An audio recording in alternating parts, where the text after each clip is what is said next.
जुबानी के दिल आज बस में नहीं है, ये छुअन है कि जादू कोई है।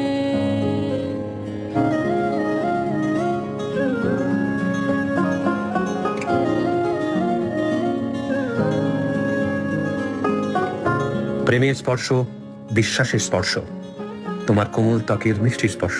পরমব্রত আর প্রিয়া এরা গত বছর নভেম্বর মাসে বিয়ে করেছিল। তো পরমব্রত চট্টোপাধ্যায়কে তো সবাই চেনেন যে একদম টলিউডের প্রথম সারির অভিনেতা। মূলত শহরভিত্তিক বা আরবান বা আর্ট ফিল্ম এই ধরনের বইগুলো করে থাকে। আরেকজন প্রিয়াকে, সে হচ্ছে অনুপম রায়ের প্রাক্তন স্ত্রী, যিনি ছিলেন অনুপম রায়ের দ্বিতীয় স্ত্রী। তো গত বছর যখন অনুপম রায়ের সাথে ডিভোর্স হয়ে যাওয়ার পর হঠাৎ করেই বিয়েটা হয়েছিল, তখন সোশ্যাল মিডিয়াতে হইচই পড়ে গেছিল যে অনুপম রায়ের দ্বিতীয় স্ত্রী প্রিয়া এভাবে তারই বন্ধু, মানে অনুপমের বন্ধু পরমব্রতকে বিয়ে করলো। তো তাদের মধ্যে অনেক দিনের সম্পর্ক ছিল, এরকম নানা রকম ট্রোল, কন্ট্রোভার্সি প্রচুর কিছু হয়েছিল। যেমনটি এই বছর কাঞ্চন এবং শ্রীময়ের বিয়ের পর হলো। যদিও কাঞ্চন বারবার করে সোশ্যাল মিডিয়াতে এসছে এবং নিজেদেরকে জনপ্রিয়তা বা পপুলারিটি বাড়ানোর জন্য বা ট্রোল হওয়ার জন্যই হয়তো অনেক পোস্ট করতো, সেটা অন্তত পরমব্রত করেনি এবং পরমব্রত কাউকে জানায়ও নি। নিজেদের মতো করে ছোট করে একটা গেট টুগেদার করে বিয়েটা সেরে নিয়েছিল। ভালো কথা, যেটা এক্সপেক্টেড পরমব্রতর থেকে। তো রিসেন্টলি এই জাস্ট গত সপ্তাহে পরমব্রতর 1 বছর হলো বিয়ের, এবং এরা একটা ভিভেল এর সোপের একটা অ্যাডভার্টাইজমেন্ট করেছে, যেটা ইউটিউব বা সোশ্যাল মিডিয়া, ফেসবুক সব জায়গায় ভীষণই চর্চিত একটা ভিডিও, যে ওরা দুজনে একসাথে কমার্শিয়ালি কোনো কাজও করছে, প্রজেক্টের কাজ করছে।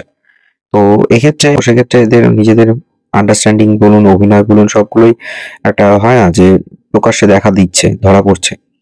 তো এই 1 বছর যে এদের বিবাহ জীবন একসাথে চলা, সেটা নিয়ে কিছু কোয়েশ্চেন করা হয়েছিল। তাতে খুব দামি একটা কথা বলেছে, থার্ড পার্সনের ইন্টারফিয়ারেন্স বা সাফল্যের চাবিকাঠি মেনটেন করতে গেলে তৃতীয় ব্যক্তির কাঠিবাজিটা যেন কেউ মাথায় না দেয়। এইটা খুব ইম্পর্টেন্ট কথা বলেছে পরমব্রত চট্টোপাধ্যায়। অবশ্যই কি বলছেন পরমব্রত আর প্রিয়া, সেটা আপনারাও দেখুন।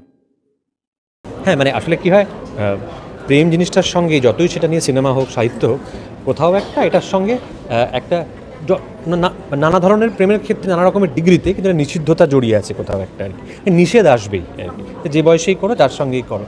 তো এটাই আবার প্রেম জিনিসটাকে খুব স্পেশালও করে তোলে, কিন্তু একেবারে না যা করার পাড়ার মাঠে ফুটবল খেলার মতো, তাহলে ওটাতে মজা থাকতো না জিনিসটাতে। ছোটবেলায় নিষেধাজ্ঞাটা কিন্তু বলা হয় যে না ভালো, কিন্তু সেটা বড় বয়সে হয়ে গেলে অনেক রকমের ঘাত প্রতিঘাত পেরোতে হয়, সেই বিষয়ে নিষেধ আর বড় বয়সে কে করবে, সেটা হচ্ছে এখন যেটা হচ্ছে যে এটা চিরকালই ছিল। এখন মানে সোশ্যাল মিডিয়ার দৌলতে আমরা দেখতে পাই লোকে যে মরাল জাজমেন্ট পাস করছে, সেটা সবার ক্ষেত্রেই, সেটা শুধু প্রেমের ক্ষেত্রে না, যে কোনো বিষয়ের ক্ষেত্রে লোকে মরাল জাজমেন্ট পাস করবে। ওটা নিয়ে ভাবলে তো তাহলে বাড়িতে বসে থাকতে তোমাকে হবে এক্ষুনি কি করে আমরা সাফল্যের চাবিকাঠি যে মানে কি আছে লাভ লাইফের চাবিকাঠি? চাবিকাঠি হলো আমার মনে হয় যে কি বলবো, ট্রাস্ট, বন্ধুত্ব। অনেকগুলো উত্তর মনে পড়ছে আসলে, লোককে কাঠি না করতে দেওয়া। চাবিকাঠি হচ্ছে লোককে কাঠি না করতে দেওয়া, ব্যাস হয়ে গেল। আর আরেকটা বলি, এটা তো পরম দারুণ।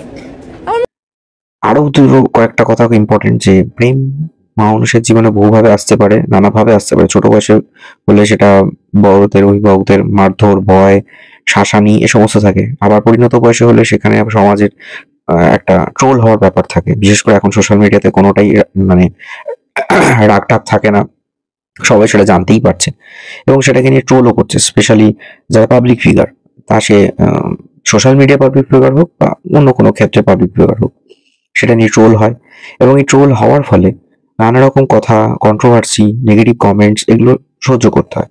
এই সব কিছুকে মানে ওপরে রেখে ওভারলুক করে যদি চলা যায়, তাহলে নিজেদের যাত্রাপথ ঠিক করা যেতে পারে। এটাই পরমব্রত বলেছে।